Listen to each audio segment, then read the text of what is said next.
नमस्ते वीवर्स, कैसे हो? खुश? हैंडी हिंदी में अर्चना आपका स्वागत करती है। आज नए विषय के साथ आपके साथ जुड़ी है। आज का विषय है वर्ण विचार। ऑर्थोग्राफी के नाम से आप उसको जानते हो। वर्ण किसे कहते हैं? सबसे पहले आपने जानना बहुत जरूरी है कि वर्ण किसे कहते हैं। जो भाषा की सबसे छोटी इकाई होती है उसे वर्ण कहते हैं। वर्ण कौन से है? अ आ ई पता है ना, ये वर्ण कहते हैं। जब यह जो चिन्ह होते हैं, वर्ण के जो चिन्ह हैं उनके टुकड़े नहीं होते। भाषा की सबसे छोटी इकाई होती है वर्ण, और उसके टुकड़े नहीं होते हैं। ठीक है, वर्ण विचार किसे कहते हैं? आज का जो हमारा विषय है उस विषय का हम परिभाषा जानने की कोशिश करेंगे कि जिस भाग में वर्णों के लक्षण, उनके भेद, उनका उच्चारण या फिर उनके मेल से जो शब्द बनते हैं और उन शब्दों को बनने के लिए जो नियम लगते हैं, उस नियम को हम वर्ण विचार के नाम से जानते हैं। ठीक है, तो अभी आगे हम सीखेंगे कि वर्ण कौन से हैं। उसको हम स्वर और व्यंजन, वर्णों के दो भेद है। वर्ण के कितने भेद हैं? स्वर और व्यंजन। यहाँ वर्ण के दो मुख्य रूप से भेद है। स्वर किसे कहते हैं और व्यंजन किसे कहते हैं, ये हम अभी सीखेंगे। स्वर कौन से है? स्वर कौन से है? अ, आ, ई, उ, री, ए, ऐ, ओ, औ। पौराणिक तौर पर हम इसको 11 जानते हैं। पौराणिक तौर पर उसको 11 स्वर हमें पता है, और आधुनिक तौर पर 13 स्वर है। क्योंकि आप अंग्रेजी में भी देखा होगा कि ए और ओ ये अभी जमा हुए हैं, अभी हमारे हिंदी में भी और अंग्रेजी में भी। ठीक है, ये हमारे स्वर है अ से लेकर अ तक। और अम और आह यह आयोगवाह के नाम से जाने जाते हैं। कि आयोगवाह क्या होते हैं? आयोगवाह यह होते हैं कि जो स्वरों के साथ प्रयुक्त होने के कारण यह स्वर और व्यंजन नहीं होते हैं, उनको हम स्वरों में भी नहीं और व्यंजनों में नहीं काउंट करते। उसको हम गिनती किस में करते हैं? उनकी सिर्फ मात्राएं गिनते हैं। तो मात्रा कैसे गिनते हैं? आपको वर्णमाला पता है? वर्णमाला जो 12 खड़ी होती है, क, का, की, कु, कु, के, कई, को, कौ, कम और कहा। यह जो उसके चिन्ह है, ये अम और आहा 12 खड़ी में अंत में आ जाते हैं। आपको याद है 12 कड़ी कौन सी है? क से लेकर ग तक आपको पता होगी। तो उसमें इनके सिर्फ चिन्ह आते हैं, इसीलिए उनको हम आयोगवाह के नाम से जानते हैं। ठीक है, तो पौराणिक तौर पर अभी आपको 11 स्वर पता है, आधुनिक तौर पर 13 स्वर पता है। अभी जो प्रतियोगिता होती है, कोई भी प्रतियोगिता होती है, तो उनमें एक सवाल जानबूझकर पूछा जाता है कि हिंदी वर्णमालाओं में कितने स्वर है। तो अगर वहां पे आपको लिखा होगा, दिखाई दिया होगा कि पौराणिक तौर पर कितने हैं और आधुनिक तौर पर कितने हैं, तो उसका उत्तर, उसका जवाब अलग अलग होना जरूरी है। उसके साथ और एक बात जानना बहुत जरूरी होता है, यह हमारी उसकी मात्राएं होती है। तो हमें पता है कि स्वरों की संख्या तो 11 है, तो मात्राएं 10 कैसे हो गई? यह जो मात्रा लगी है, आ की मात्रा यहाँ पे लगी है, ई की मात्रा है, दूसरी ई की मात्रा है, ऊ की मात्रा है, छोटा ऊ, बड़ा ऊ। ये री संस्कृत से आया है। ये री जो है वो संस्कृत का वर्ण है। ये री की मात्रा है। ये ए की, पहले ए की, छोटी ए की मात्रा है। ये बड़ा ए है। ये ओ की मात्रा है और ये औ की मात्रा है। तो मात्राओं की संख्या कुल मिलाकर कितनी है? 10। स्वरों की संख्या कितनी है? 11। यह आपकी जो परीक्षा होती है, जो प्रतियोगिताएं होती है, उनमें जानबूझकर ये सवाल पूछा जाता है। तो आपने यह जो यह अकेला है, इसकी मात्रा गिनती में नहीं लानी है। वो अकेला है, इसने खुद का आवाज दिया है, खुद का स्वर है उसको, इसीलिए उसको गिनती में, इन मात्राओं की गिनती में नहीं लेना है। ठीक है, हो गया ये क्लियरिफिकेशन। दूसरा है, अभी हमने वर्ण किसे कहते हैं सीखा है, वर्ण विचार किसे कहते हैं यह सीखा है। स्वर कितने हैं? स्वर का मतलब क्या होता है? स्वर किसे कहते हैं? जिन वर्णों को हम उच्चारण जब करते हैं, तो उच्चारण करते समय किसी भी बिना रुकावट के या फिर बिना अवरोध के हम उसको बोलते जाते हैं, उसे हम स्वरों के नाम से पहचानते हैं, है ना। तो लेकिन अभी स्वरों के भी कुछ भेद होते हैं। यह होते हैं हमारे स्वरों के भेद। वो होता है ह्रस्व स्वर, दीर्घ स्वर, क्लुप्त स्वर। अभी आपको पता होना चाहिए कि ह्रस्व स्वर किसे कहते हैं, दीर्घ स्वर किसे कहते हैं। जब हम क, का, की यह उसका उच्चारण जब करते हैं, तो क, क बोलते समय हमारे मुंह से बहुत कम आवाज आ रही है। का बोलते समय हमारे मुंह से दूरी तक आवाज जा रही है। तो ये उच्चारण से आपको पता चलेगा कि ह्रस्व स्वर कौन से है और दीर्घ स्वर कौन से है। तो ह्रस्व स्वर किसे कहते हैं? जिन स्वरों को उच्चारण करते समय बहुत कम समय लगता है। जिन स्वरों को उच्चारण करते समय बहुत कम समय लगता है वो कौन से है? अ, ई, उ, री। ये चार जो वर्ण हैं, इन वर्णों को बोलते समय बहुत कम हमारी एनर्जी वेस्ट हो जाती है, बहुत कम समय लगता है इनको बोलने के लिए, इसलिए हम इनको ह्रस्व स्वर के नाम से जाने जाते हैं। दूसरा है दीर्घ स्वर। दीर्घ स्वर किसे कहते हैं? जिन स्वरों को बोलने के लिए ह्रस्व स्वर से दुगना समय लगता है। ये ह्रस्व स्वर को बोलने में हमको जितना समय लगता है उससे दुगना समय हमको दीर्घ स्वर को बोलने में लगता है। आप कोशिश कीजिए, कोशिश करके आपको पता चलेगा। देखो हमने अ, ई, उ बहुत आसानी से बोला, बहुत कम समय में बोला है, लेकिन आ, ई, उ, ए, ऐ, ओ, औ इसको बोलते समय हमको थोड़ा सा समय लग रहा है, इससे ज्यादा समय लग रहा है, दुगना समय लग रहा है ना, इससे दुगना समय है ना। ये हो गया हमारे दीर्घ स्वर। ओके, जो ह्रस्व स्वर कितने हैं? 4 और दीर्घ स्वर कितने हैं? यह 7 है। ठीक है, यह हमारे हो गए ह्रस्व और दीर्घ। उसके बाद है प्लुप्त स्वर। इसमें कोई भी वर्ण नहीं आता है, इसमें कोई भी वर्ण नहीं आता है, लेकिन इसको उच्चारण करते समय हमको बहुत अवधि लगती है, ज्यादा समय लगता है। कितना? ह्रस्व और दीर्घ, दीर्घ से दुगना। इसको हम क्लुप्त स्वर क्यों कहते हैं? क्योंकि अगर किसी को आपको आवाज देनी हो, किसी मंदिर में प्रार्थना चल रही है, मंत्रोच्चारण चल रहा है, तो उस समय जो स्वाहा, ओम, यह जो आवाजें आती हैं, यह जो आवाज हमको समझ में आती है, जिसको हम क्लुप्त स्वर के नाम से जानते हैं। जैसे कि किसी को आवाज देनी है, अरे ओ इधर आइए, ऐसे जो हमको किसी को आवाज देके बुलाना पड़ेगा, तो वो आयोग बाह में, सॉरी, क्लुप्त स्वर में आता है। ठीक है, यहाँ तक आपको समझ आया होगा। सबसे पहले मैंने आपको सिखाया है वर्ण किसे कहते हैं। भाषा की सबसे छोटी इकाई को वर्ण कहते हैं। वर्ण विचार किसे कहते हैं? स्वरों की पौराणिक तौर पर कितनी संख्या है, आधुनिक तौर पर कितनी संख्या है, आयोग वाहक कौन से होते हैं, अम और आहा, और इसका इस्तेमाल कहाँ पे होता है। उसके बाद हमने सीखा है स्वरों के जो होते हैं उनके प्रकार कौन से हैं, ह्रस्व स्वर, दीर्घ स्वर और लुप्त स्वर। इन तीनों के बारे में हमने जानकारी ली है। आगे हम देखेंगे व्यंजन।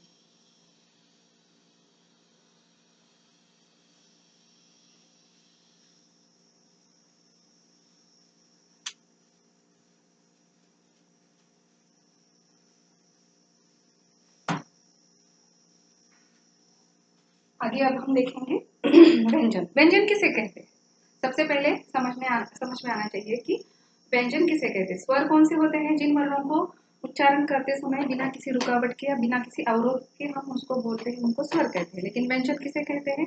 जिन वर्णों का उच्चारण करते समय मुख से निकलने वाली जो वायु है उसमें रुकावट पड़ती है, उसमें बीच बीच में अंतर होता है, तो उसको हम व्यंजन के नाम से पहचानते हैं। वॉवल्स एंड कॉन्सोनेंट, आप उसको अंग्रेजी में यह जानते हो कि स्वरों को हम वॉवल्स के नाम से जानते हैं और व्यंजनों को कंसोनेंट्स के नाम से जानते हैं। ठीक है, तो हम अभी देखेंगे व्यंजन कौन से है।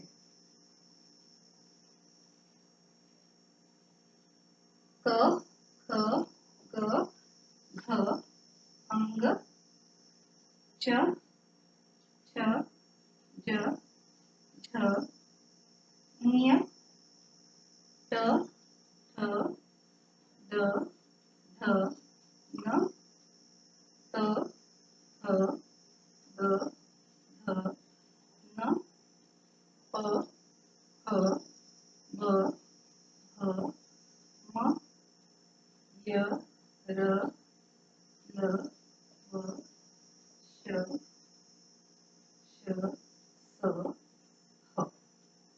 ठीक है, कुल मिलाकर कितने हैं ये भी आपको पता होना चाहिए कि हिंदी में कुल मिलाकर वर्णों की संख्या कितनी है, स्वर और व्यंजन दोनों मिलाकर कितने हैं, वह हमको समझ में आना चाहिए। आप बोलोगे कि मैम इसके आगे भी कुछ वर्ण है, उसकी भी जानकारी मैं आपको देने वाली हूँ, वो अलग क्यों लिखे हैं उसके बारे में मैं बोलने वाली हूँ। ठीक है, ये हमारे वर्ण है, ये हमारे व्यंजन है। व्यंजनों की संख्या कितनी है मैं आपको सबसे आखिर में बोलूंगी, जब आपको समझ में आएगा कि कुल मिलाकर व्यंजन कितने हैं और स्वर कितने हैं। ठीक है, अभी यह पढ़ो, अभी क ख ग घ अंग, ये हमारी पहला वर्ग है। जैसे कि हम अलग अलग कक्षा में हर साल अलग बढ़ोतरी होती है, हम नए नए कक्षा में जाते हैं, वैसे ही वर्णमाला की भी कक्षाएं होती है। तो देखो ये है क वर्ग, इसको हम क वर्ग के नाम से जानते हैं।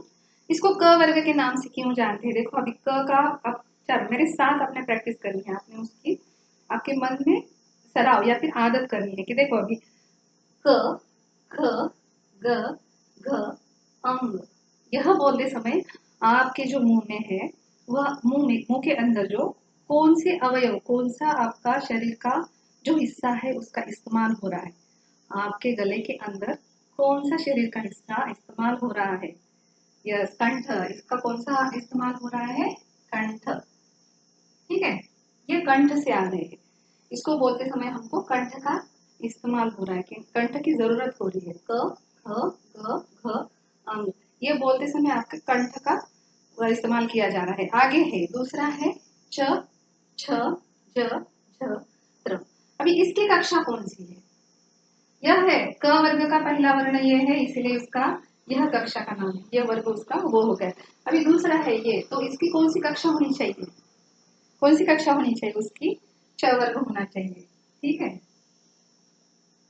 हाँ, च वर्ग बोलते समय देखिए अभी छ छ ज झ ञ, इसका उच्चारण हो रहा है। तो अभी इसमें हमको बोलते समय किसका इस्तेमाल हो रहा है? आपके मुंह के अंदर का जो शरीर का भाग है वो कौन सा इस्तेमाल हो रहा है?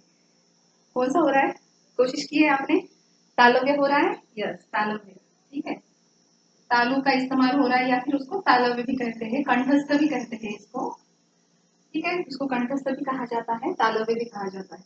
तीसरा वर्ग है, तीसरा वर्ग, इसका पहला विद्यार्थी बैठा है वो कौन है? पहला छात्र कौन है? ट वर्ग।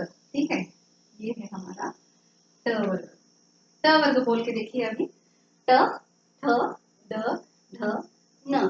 आपके मुंह के अंदर क्या बदलाव हो रहे हैं? आप खुद ही महसूस करना है, खुद महसूस करना है। आप अभी मूर्धा, यहाँ पे मूर्धव्य हो रहा है, मूर्धव्य, यहाँ पे मूर्धा का इस्तेमाल हो रहा है। आप कोशिश कीजिए, किसे मूर्धा कहते हैं, किसे तालव्य कहते हैं, किसे कंठस्थ कहते हैं, आपको ही पता चल रहा होगा। उसके बाद है आगे का वर्ग, पहला विद्यार्थी कौन सा बैठा है? त विद्यार्थी बैठा है, तो ये हमारा त वर्ग है। त वर्ग में बोलना है त थ द ध न। अभी क्या हो रहा है? त थ द ध न बोलते समय आप किसका इस्तेमाल कर रहे हैं? आपके मुंह के कौन से भाग, शरीर का कौन सा भाग इस्तेमाल हो रहा है? दंत हो रहा है ना, दंत का इस्तेमाल हो रहा है यहाँ पे। दंतव्य, उसको दंतव्य भी कहते हैं। आगे है ये प वर्ग, ये हमारा प वर्ग। अभी बोलिए प बोलते समय, प का वर्ग बोलते समय क्या हो रहा है? प थ ब भ म। आपको महसूस हुआ? महसूस किया? सब लोग प्रैक्टिस कर रहे हो?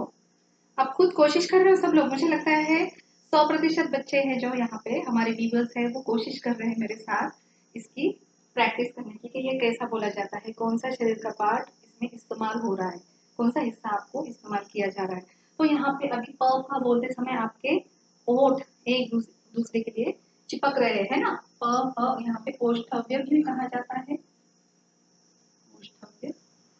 ठीक है, ये पावर है। ये देखो इनकी ये कक्षाएं हैं, कितनी कक्षाएं हैं उनकी? 1 2 3 4 5 कक्षाएं हैं। ये अलग है, ये कक्षाएं में ही होते हैं, लेकिन उनको मैं आपको उसका अर्थ बताऊंगी कि उनको अलग क्यों कहा जाता है। ठीक है, इतना हो गया है, सबको समझ में आया होगा।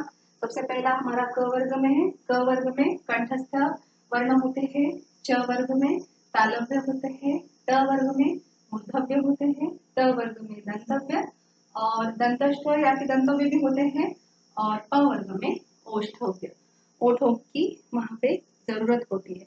इतना तो सबको समझ आया होगा। सबसे पहले मैंने आपको वर्ण सिखाया है, वर्ण की परिभाषा सिखाई है, वर्ण विचार की परिभाषा सिखाई है। उसके बाद मैंने आपको स्वरों की कुल मिलाकर संख्या कितनी है, पौराणिक तौर पर कितनी है, आधुनिक तौर पर कितनी है, इसके बारे में भी जानकारी दी। उसके बाद मैंने वर्णों के भेद भी बताए आपको, ह्रस्व दीर्घ और क्लुप्त, उसके बारे में भी बताया। उसके बाद मैंने आपको व्यंजन सिखाए हैं, व्यंजनों की और स्वरों की कुल मिलाकर संख्या कितनी है वो आपने मुझे बताना है। अभी इतने आपने गिनती करके रखना है कि इतने कितने हो गए, स्वर और ये व्यंजन मिलाकर कितने हुए हैं, आपने गिनती करके रखनी है। ठीक है, आगे जैसे हमने स्वरों के भी अलग अलग भेद सीखे, वैसे ही व्यंजनों के भी भेद होते हैं। ठीक है, व्यंजनों के भी भेद होते हैं।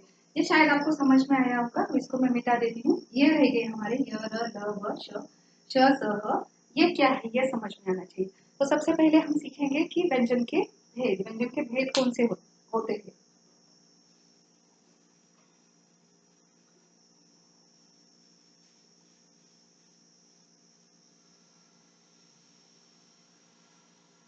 व्यंजन के भेद देखिए, अभी व्यंजन के भेद सबसे पहले मैंने आपको सिखाया था कि स्पर्श व्यंजन किसे कहते हैं। अभी सबसे पहला भेद है उसका स्पर्श व्यंजन। स्पर्श व्यंजन किसे कहते हैं? जिन व्यंजनों को बोलने में हमारा कंठव्य, तालव्य, जिह्वा, मूर्धा, दंत, ओष्ठ इन शरीरों के सब भागों की आवश्यकता होती है, उनको स्पर्श व्यंजन के नाम से जाना जाता है। तो स्पर्श व्यंजन कौन से है? क से लेकर म तक, क से लेकर म तक जितने भी वर्ण है वह सब किसमें आ जाते हैं? स्पर्श व्यंजन में आ जाते हैं। ठीक है, दूसरा व्यंजन है हमारा अंतस्थ व्यंजन। अंतस्थ व्यंजन,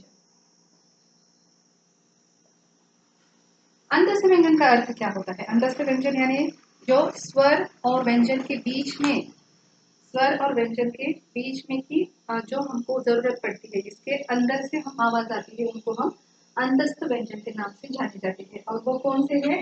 य, र, ल, व। यह उनको हम अंतस्थ व्यंजन के नाम से जानते हैं। ठीक है, य, र, ल, व इनको हम अंतस्थ व्यंजन के नाम से पहचानते हैं। ठीक है, आगे का है उसके बाद ऊष्म व्यंजन। ऊष्म व्यंजन इसी नाम में ही जवाब छुपा है। ऊष्म, ऊष्म का अर्थ क्या होता है? गर्म। देखो, जो वर्ण बोलते समय आपके मुंह से गर्म भाप निकलती है, आप कोशिश कीजिए ऐसे बोलते समय आपने जो वर्ण रहे वाले जो वर्ण है वो बोलने की कोशिश करना है। श, श, स, ह। क्या हो रहा है? महसूस करना है, महसूस कीजिए। यह बोलते समय आपके मुंह से गर्म भाप आ रही है, आ रही ना गर्म भाप। तो इसीलिए इनको हम ऊष्म व्यंजन के नाम से जानते हैं। यह जो चार है उनको हम ऊष्म व्यंजन के नाम से जानते हैं।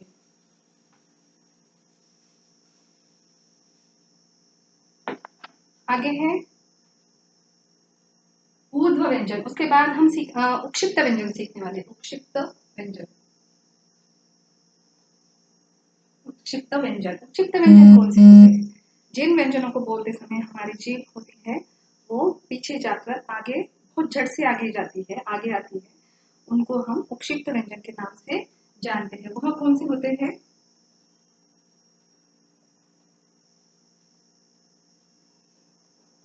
देखो, इसके नीचे नुक्ते वाली, ये जो नुक्ता होता है इसका मैं कहाँ पे इस्तेमाल हो जाता है वो भी मैं आपको सिखाने वाली हूँ कि ये विक्षिप्त व्यंजन है उनको कहाँ हम इस्तेमाल करते हैं। ठीक है, उसके आगे हम सीखने वाले हैं। अभी इनको हम इंग्लिश में भी आपको इसका, अंग्रेजी में भी इसका नाम आपको पता होना चाहिए ना। तो ये जो हमारे स्पर्श व्यंजन होते हैं उसको म्यूट्स के नाम से आप पहचानते हो अंग्रेजी में। ठीक है, उसके बाद अंतस्थ व्यंजन है उसको सेमी वोवल्स के नाम से भी पहचानते हो। और ऊष्म व्यंजन होते हैं वो सिबलिंग्स होते हैं, ये आपको आसानी से समझने में आएगा। ठीक है, यहाँ तक आपको समझ में आया होगा अच्छे तरीके से। मैंने बहुत आसान तरीके से आपके सामने ये प्रस्तुत किया है और 100% समझ आया होगा ऐसे समझती हूँ, और आगे सिखाना शुरू शुरू कर देती हूँ। ठीक है,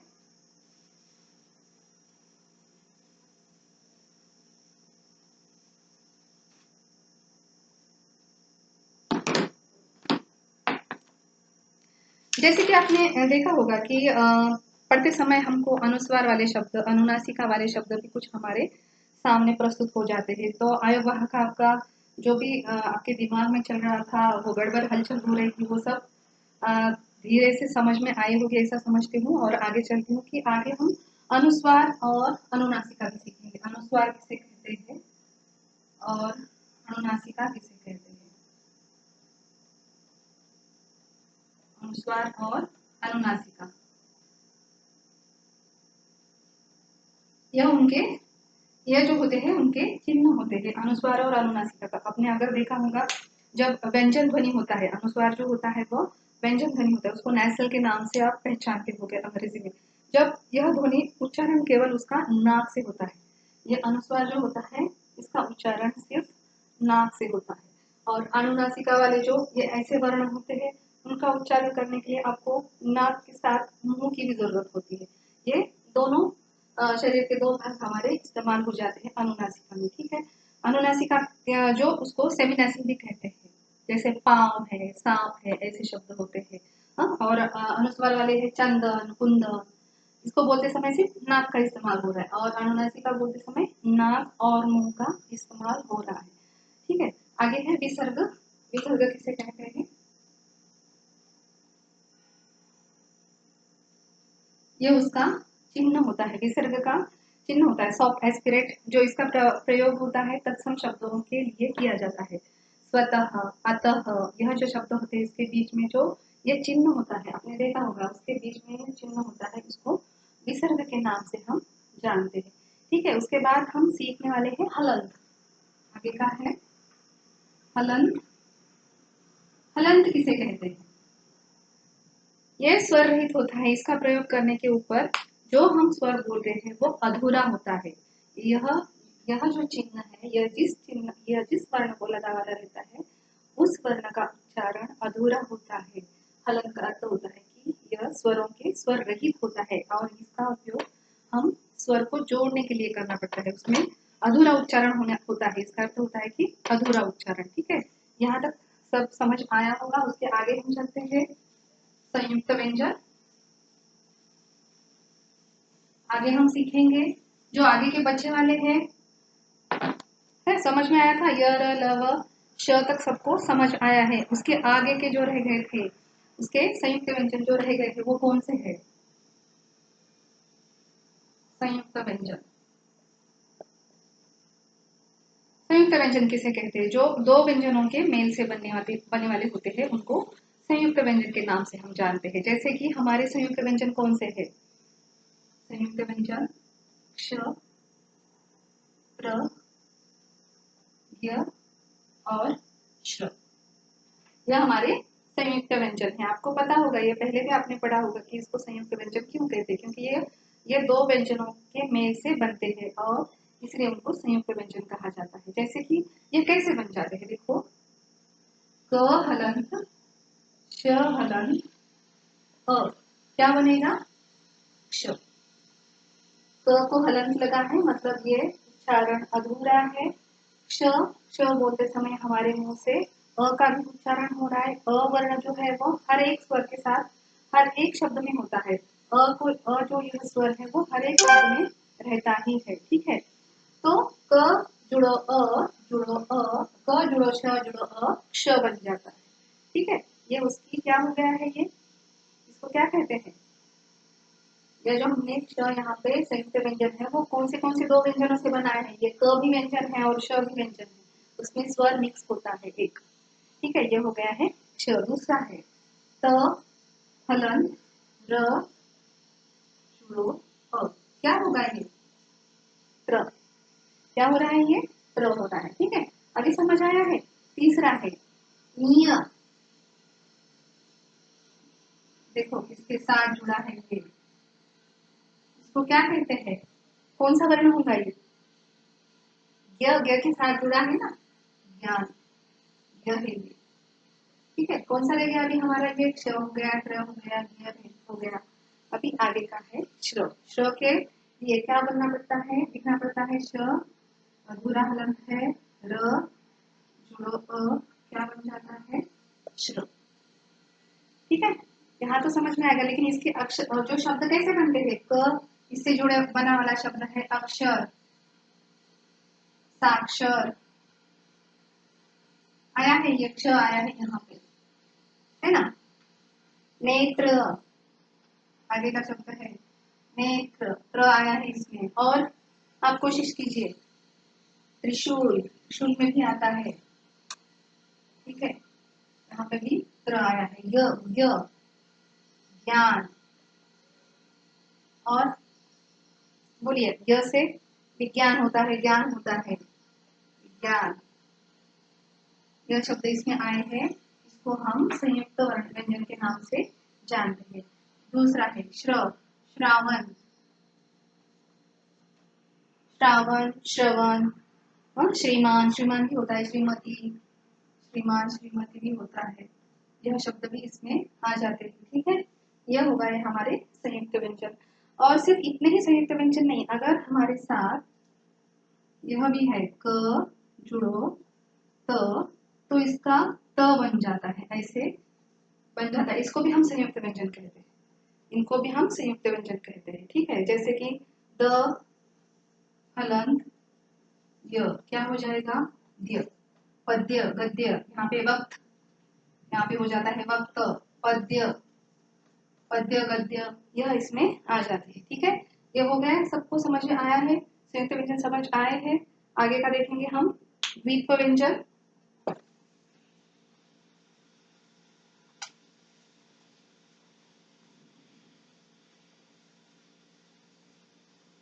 आगे सीखेंगे द्वित्व व्यंजन।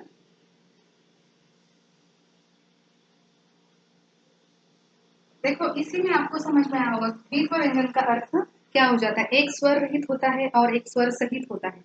इसमें जो वर्ण आते हैं, एक स्वर रहित होता है और एक स्वर सहित होता है। जैसे कि च जुड़ो च, बच्चा, कच्चा, सच्चा। एक स्वर सहित होता है और एक स्वर रहित होता है, इसको हम द्वित्व व्यंजन कहते हैं। मतलब एक ही वर्ण दोबारा आता है, एक ही शब्द जो होता है दोबारा आता है। जैसे कि क और क, पक्का, मक्का, यह शब्द उसमें आ जाते हैं, है ना। तक्का, ये ऐसे, इसको भी हम द्वित्व व्यंजन के नाम से पहचानते हैं। जैसे कि त को त जोड़ा है, लट्टू, मिट्टू, यह शब्द हो जाते हैं इसके साथ। ठीक है, ये हो गया है, समझ में आया। बहुत आसान है द्वित्व व्यंजन और संयुक्त व्यंजन समझना। आपको ये द्वित्व व्यंजन और संयुक्त व्यंजन सिखाने का यह मेरा प्रयास है, क्योंकि आपको द्वित्व व्यंजन में और संयुक्त व्यंजन में आपको जो भी गड़बड़ी हो जाती है कि द्वित्व व्यंजन किसे कहते हैं, संयुक्त व्यंजन किसे कहते हैं, वह गड़बड़ी आपको इसे देखने के बाद नहीं होगी। बहुत आसान तरीके से आपको द्वित्व व्यंजन किसे कहते हैं और संयुक्त व्यंजन किसे कहते हैं यह समझ में आया होगा। ठीक है, इस तरीके से आप अलग दूसरे उदाहरण भी घर पर बना सकते हैं। और आपके जो आजू बाजू में भी ऐसे बहुत सारे शब्द होते हैं जो संयुक्त व्यंजन से जुड़े वाले रहते हैं, द्वित्व व्यंजन से जुड़े वाले रहते हैं। ठीक है, उसके बाद हम आगे का एक आखिरी पॉइंट सीखेंगे, र के विभिन्न प्रकार। र के विभिन्न प्रकार, ये र की जो मात्रा होती है वो कहाँ कहाँ पे और किस प्रकार हमारे सामने आ जाती है। र की यह मात्रा है, यह मात्रा है, यह मात्रा है और यह मात्रा है। ठीक है, यह र के हमारे कितनी मात्राएं हैं, आपको समझ में आएंगे कि ये र की मात्रा कैसी है। इसको हम, जैसे कि इसका उदाहरण हम देखेंगे है, पर्व है, पर्व, सूर्य। यहाँ पे देखो ये जो र की मात्रा यहाँ पे आ रही है, र का उच्चारण हो रहा है ना, सूर्य, पर्व, ये ऐसे उदाहरण होते हैं। या फिर बर्तन, बर्तन भी होता है, बर्तन, जिसमें र होता है, ये ऊपर से गया है, देखो यहाँ पे गया है ये र। ठीक है, ये वाला र देखेंगे अभी, ये हमारी ट्रक, देखो इसमें र का रूपांतर बदल हो गया, यहाँ पे उसका जो रूप है वो चेंज हुआ है, यहाँ पे बदला हुआ है। जैसे ड्राइवर, ड्राइवर, ट्रक, और ट्रेस होता है, और ड्रेस भी होगा, ड्रेस, ऐसे शब्द हो जाते हैं। इसमें र की मात्रा हमको दिखाई देती है। अभी ये वाला र, जैसे कि वृक्ष, नृप, इसमें आ जाते हैं। देखो नीचे आया है वृक्ष, नृप, ऐसे आपको अलग अलग बहुत सारे शब्द बनाने हैं। कृपा, यहाँ पे र नीचे से ऐसा उसका रूप बदला हुआ आया है। ठीक है, आगे का र है प्रकाश, प्रमेय, ये देखो यहाँ पे र का रूप बदला है, यहाँ पे र के अलग अलग रूप यहाँ पे हो गए। जैसे प्राणी है, प्रकाश है, प्रणव है, ठीक है। इसमें हमारा र का रूप बदला हुआ है। ये आपको समझ में आया होगा। ठीक है, मैंने आपको जितना भी सिखाया है उसको हम एक बार रिवाइज कर देंगे और उसके ऊपर मैं अभी सवाल पूछने वाली हूँ।